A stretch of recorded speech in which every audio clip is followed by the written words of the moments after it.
Quais os principais pontos de poderes administrativos que caem na sua prova? Quer saber mais? Vem comigo!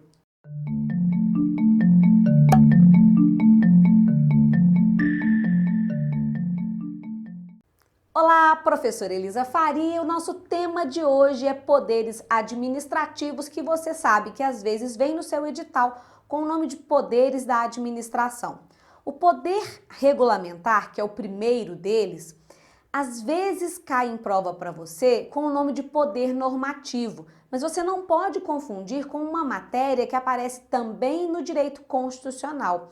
Quando o professor de direito constitucional vai falar sobre atos normativos, ele está se referindo ao poder legislativo, está falando do nosso ordenamento jurídico como um todo. E você sabe que ele vai sempre dizer que o ato normativo primário é a Constituição. Muito bem, você já está sabendo tudo de direito constitucional, que beleza!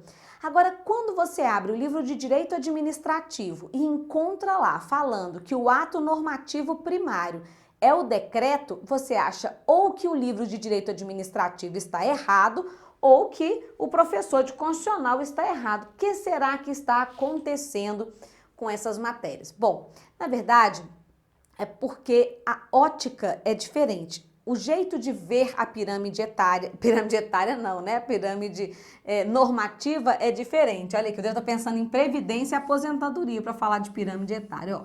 Vamos olhar aqui a pirâmide normativa. O ato normativo principal é a Constituição, né? Nós sabemos, dela derivam as demais leis, então aqui o sistema infraconstitucional. Abaixo do sistema infraconstitucional entram os decretos, ok? Expedidos pelo chefe do executivo. E abaixo dos decretos, outros atos normativos, como as instruções normativas, as orientações normativas, os pareceres normativos ou ainda regimentos, regulamentos, portarias, etc. Bem, quando o professor de direito constitucional fala para você de ato normativo, lembra que o professor de direito constitucional tem geralmente assim 1,80 m? Pois é, ele é dessa altura aqui, e aí ele olhando para essa pirâmide enxerga primeiro a Constituição Federal e depois é que ele se depara com os atos chamados para ele de atos normativos derivados, ou seja, a Constituição é o ato originário, o primário, e os demais atos são chamados de atos derivados ou secundários. Quando a professora de Direito Constitucional, aliás, de Direito Administrativo, olha essa pirâmide, olha aqui a altura da prof, ó, decreto. A professora é desse tamaninho aqui, ó. E aí, tem um cabelo assim, ó.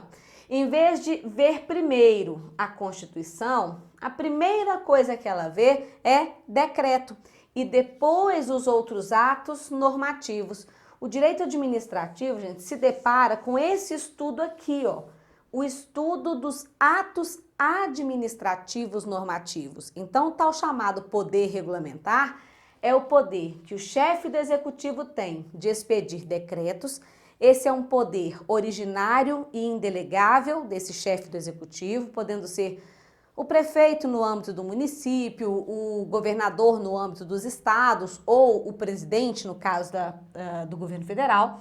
E depois os outros atos normativos, ok? Tal qual as instruções, orientações, como falamos. Então, primeira coisa, não tem erro nenhum se o seu livro de direito constitucional falar uma coisa e o livro de direito administrativo falar outra. É porque eles estão falando de coisas diferentes, apesar de que em ambos a expressão vai estar ato normativo. No direito administrativo você leia ato administrativo normativo e no outro leia em sentido genérico a Constituição, as leis e as outras normas, tá certo? Bom, outra coisa que é muito comum de se perguntar quanto ao poder regulamentar da administração é se nós temos no Brasil decreto autônomo. O que é isso, prof? É que esse decreto aqui, ó, só tem o poder de explicitar as leis. Ele não pode inovar no ordenamento jurídico, mas nós temos uma exceção, que está lá no artigo 84, no inciso 6 da Constituição Federal. Está preocupado até agora em fazer um desenho tão bonito que tem esse? Não precisa não, você já tem o material de apoio, como em toda aula de teoria, tá aqui na descrição desse vídeo, tá bom? No formato de impressão, e eu também passo esse slide no finalzinho da aula para você não ter que preocupar em desenhar agora, combinado? Então vem lá comigo. Então, esse decreto aqui só pode regulamentar as leis, mas há uma exceção. O artigo 84, inciso 6 da Constituição Federal, traz a competência do presidente da República para, mediante mero decreto, extinguir cargos efetivos vagos. Aliás, nem só efetivos, cargos vagos. E ainda para organizar o funcionamento da administração, desde que isso não implique criação de órgãos nem entidades. Então, o chefe do executivo pode, mediante mero decreto, extinguir cargos vagos e organizar o funcionamento da administração, desde que ele não esteja criando nem órgãos, nem entidades, ok? E isso é chamado de decreto autônomo, é uma única exceção existente no ordenamento jurídico brasileiro. Existe um princípio chamado simetria com o centro. A competência que existe para o presidente da República no artigo 84, na sua devida proporção, se aplica ao governador em relação aos cargos estaduais, por exemplo, e ao prefeito em relação à administração pública municipal, ok? Bom, se você já sabe isso sobre o poder regulamentar, é muito difícil que você erre alguma questão em prova. Vamos apagar esse quadro e conversar um pouquinho sobre agora o poder hierárquico? Então vem comigo, vamos apagar isso aqui, ó.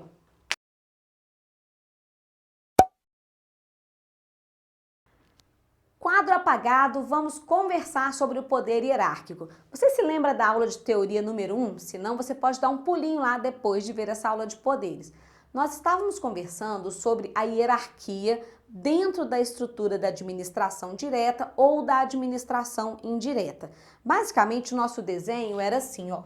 Nós tínhamos um desenho relacionado aí à figura do Estado, ou podia ser a União ou município, mas vamos entender aqui um Estado, com a sua divisão interna, por exemplo, governadoria, coordenadoria, secretarias, etc. Então, aqui, uma divisão departamental, ok? E esse Estado poderia criar uma outra pessoa jurídica, por exemplo, uma fundação, vou colocar aqui só o nome de entidade, peraí, ó, uma entidade, que podia ser uma fundação, uma autarquia, etc., também com a sua divisão organizacional interna. Não vou desenhar tudo aqui, mas então mais ou menos foi isso que você teve aí esboçado na sua aula de organização administrativa. Bom, o que nós dissemos sobre essa organização administrativa? Que tudo que estiver relacionado a essa estrutura interna daqui, ó, é uma estrutura hierarquizada, seja ela ali dentro da administração pública direta, seja dentro da administração indireta. Então, a relação de subordinação entre esses órgãos ou a relação de coordenação entre esses órgãos daqui, a mesma coisa aqui, ó, são órgãos, subordinação, que é uma relação vertical, ou a coordenação horizontal, estão relacionadas à hierarquia da administração. Lembra também que a gente ouviu falar na aula de ato administrativo sobre autotutela, que é o poder da administração pública rever seus próprios atos? Pois bem, sempre que a gente fala de autotutela, que é esse poder da administração anular seus próprios atos ou revogar seus próprios atos, nós também estamos falando de fenômenos da hierarquia.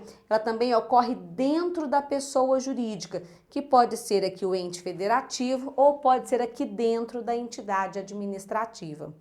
Também é decorrente da hierarquia o poder de delegar atribuições e o poder de pegar essas atribuições de volta, que se chama avocar, dar ordens. E o dever de obediência também estão ligados à hierarquia.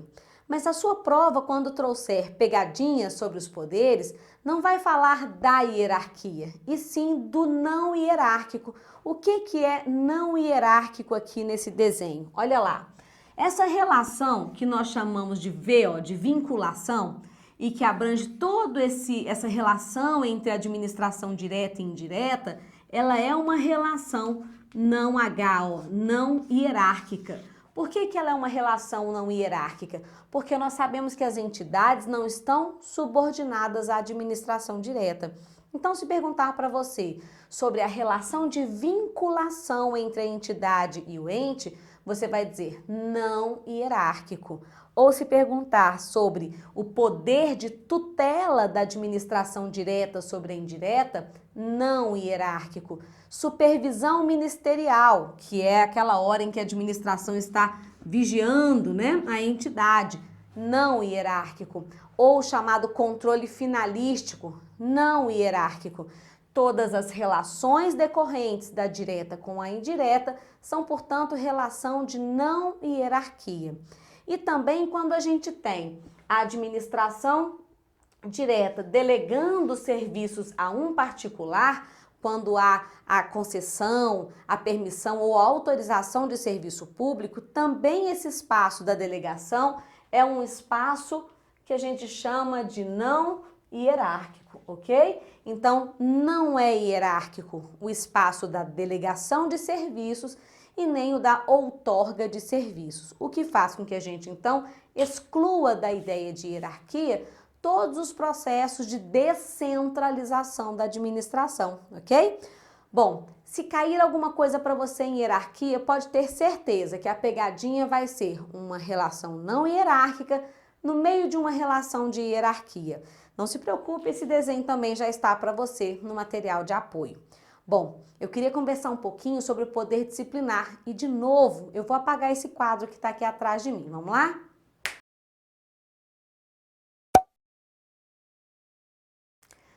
Quadro apagado, vamos conversar agora sobre o poder disciplinar. Eu já vou separar com você de uma vez o poder de polícia. Então vamos fazer aqui, ó. Aqui a gente conversa sobre o poder disciplinar e aqui a gente conversa sobre o poder de polícia, ok? Quando a gente conversa sobre poder disciplinar ou poder de polícia, a ideia é a aplicação de sanções. Ocorre que no poder disciplinar, as sanções são aplicáveis a alguém que esteja sob a tutela da administração. Por exemplo, os servidores públicos. Então vamos colocar aqui, pode ser agente público, eu vou colocar servidor, só para a gente ter aqui uma referência. Veja bem, lá na Lei 8.112, quando você está estudando para concurso público federal, ou no Estatuto do Estado, ou no Estatuto do Município, você encontra com frequência uma parte da lei chamada regime disciplinar.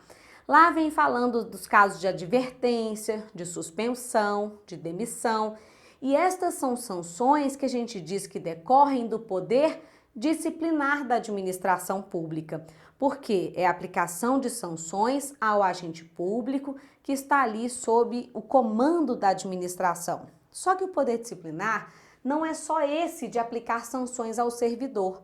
Nós temos como exemplo, vou colocar aqui um detento,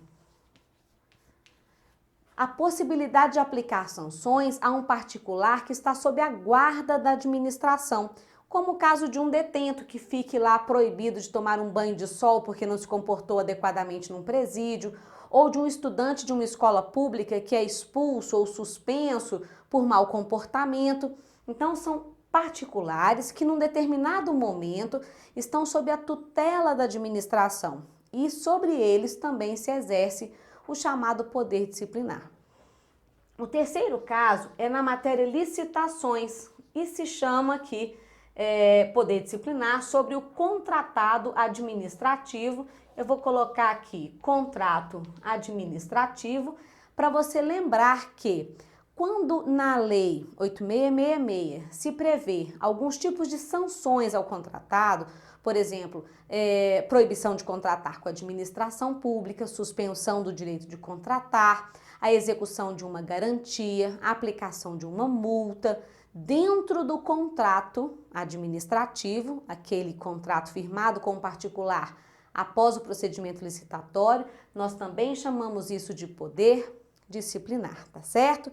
Então, o poder disciplinar está sempre voltado à atividade interna da administração, embora a gente não possa associá-lo sempre com o poder hierárquico. Veja, o servidor, sim, ele está subordinado à hierarquia e também está sujeito ao poder disciplinar, mas esse detento não está subordinado à administração, assim como esse contratado administrativo também não. Então, muito cuidado para não relacionar sempre o poder disciplinar com o hierárquico, isso cai bastante em prova de concurso, tá certo? Bom, além do poder disciplinar, também está relacionado à aplicação de sanções o chamado poder de polícia. Cuidado porque polícia não tem a ver com policial, tem a ver com polis, que é a palavra cidade ou que representa para nós a ideia de papel do Estado ou poder do Estado. O poder de polícia nada mais é do que a aplicação de sanções ao administrado. Então, é o administrado, que é um outro nome para falar cidadão, indivíduo. É o administrado que vai sofrer sanções decorrentes aqui do poder de polícia. As principais atividades do poder de polícia, para você lembrar numa hora de prova, seriam os casos de vigilância, da vigilância sanitária, você pode pensar na polícia de trânsito, pode pensar no chamado código de posturas. Professor, o que é código de posturas? Manda a gente ficar retinho, né? Código de postura são aquelas regras municipais relacionadas a não fazer barulho depois de tantas horas da noite, não colocar cadeiras na calçada impedindo a passagem ali dos transeuntes, ou se não, né, outras relacionadas até mesmo à colocação de outdoor numa avenida para não causar poluição visual ou não interferir na visibilidade de uma estrada, de uma rua. Então, essas são chamadas regras do Código de Posturas. Também está relacionado a esse poder de polícia as regras ligadas ao uso e ocupação do solo, por exemplo, onde é que você pode construir prédio, onde é que não pode, qual área do município vai ser mais residencial, qual vai ser uma cidade industrial, por exemplo, tá?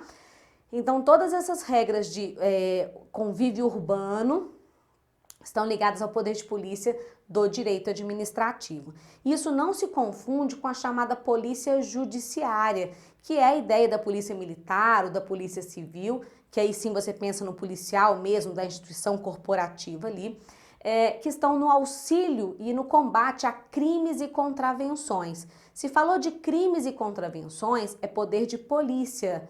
E se falou de infrações administrativas, é a polícia administrativa aqui, tá bom? Então, o outro poder de polícia judiciária e aqui a polícia administrativa, ou o que, se eu abrir o livro de direito administrativo, vai se chamar só poder de polícia, tá certo?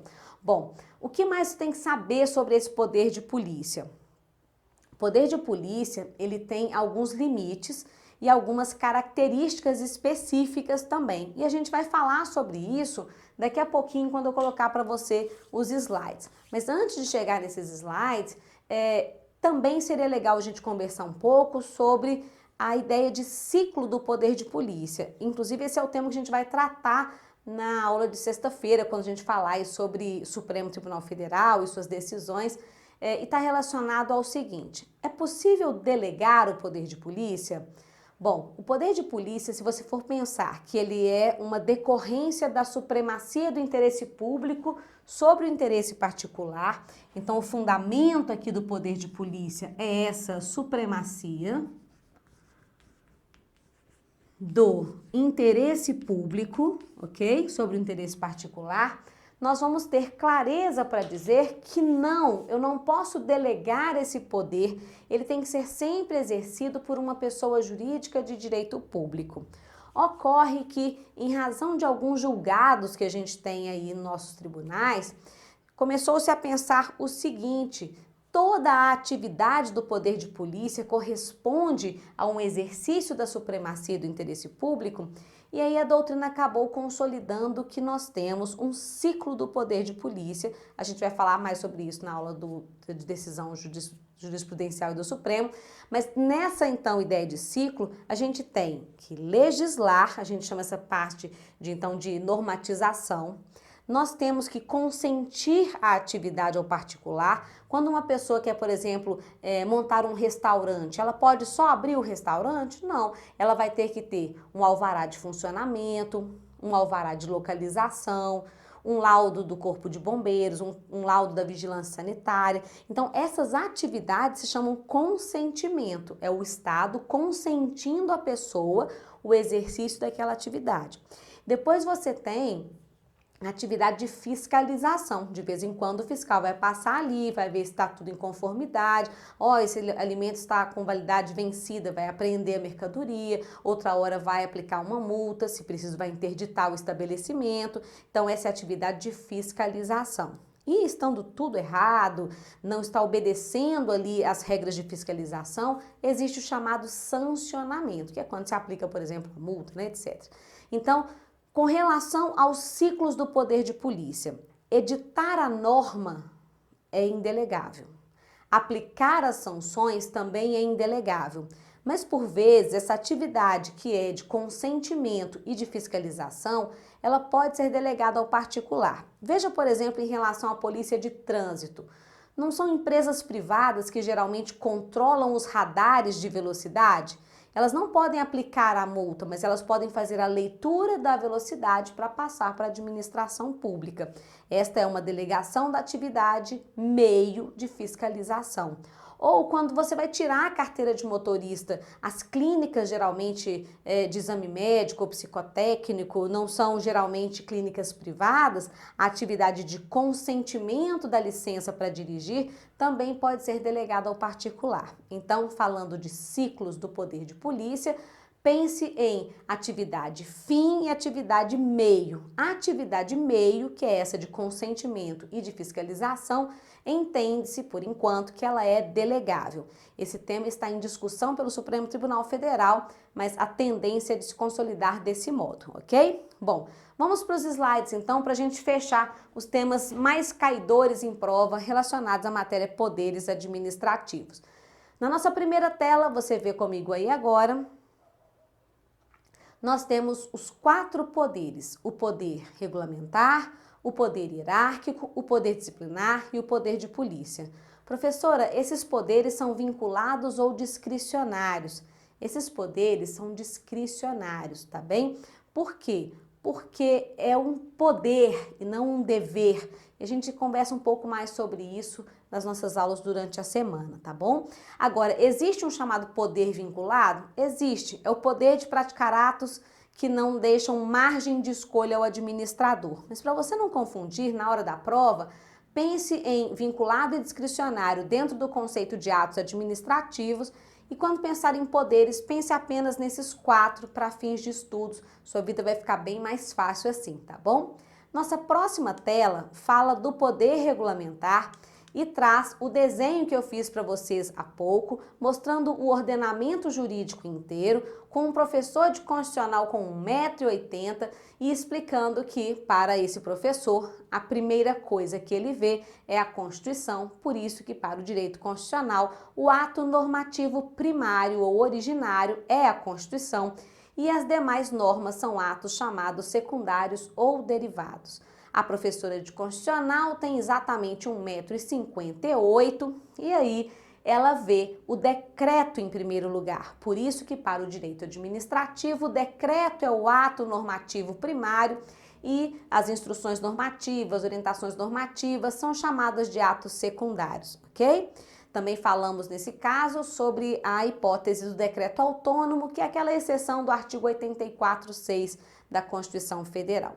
Bom, na próxima tela temos o desenho que você também já conhecia lá da matéria organização administrativa, mostra a administração direta e a administração indireta, e nós circulamos aqui, ó, a hierarquia, que é esta relação entre os órgãos, demonstrando que a subordinação e a coordenação, o poder de autotutela, a anulação e revogação de atos, não é mesmo?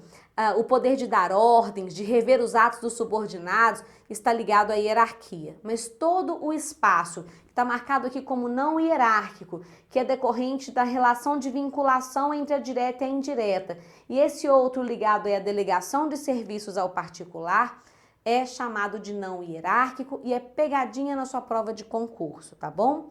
Nossa última tela, nossas 2 últimas telas, na verdade, vão falar de poder disciplinar e poder de polícia. No poder disciplinar, destaquei para vocês aí 3 figuras para lembrarem que não é apenas o servidor público ou o agente público que está sujeito à disciplina da administração, Também temos aqueles particulares sobre a tutela da administração. O exemplo aí é um detento, mas você pode claramente pensar num estudante de uma escola pública, até mesmo em um interno de um hospital público. Essa pessoa, quando ela está internada no hospital, ela não pode fazer o que ela quiser, sair andando pelos corredores, existem regras disciplinares dentro daquele ambiente, ok?